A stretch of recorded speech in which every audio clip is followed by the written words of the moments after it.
Salam mehribanlar. Her bir hojalykda we her bir maşgalada iň bolmany ýekejek edek jaý almak, satmak, kirene bermek, çalışmak, suwsulaşdyrmak, resmi işlerini düzeltmek meselesi ýüze çykýar.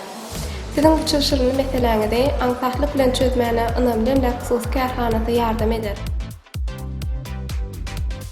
Önemli emlak näme? Önemli emlak hususy kärhanasy 2019-njy ýylda döredilen, alyp barýan işleri köpürleriýatyrçylyk hyzmatlaryny ýerine ýetirmek hemde töleksiz hukuk kömeklerini bermekdir. Önemli emlak bu, birege ynanşmagyň nişanydyr. Önemli emlak diýmek, karyera we beýik basgançaklar.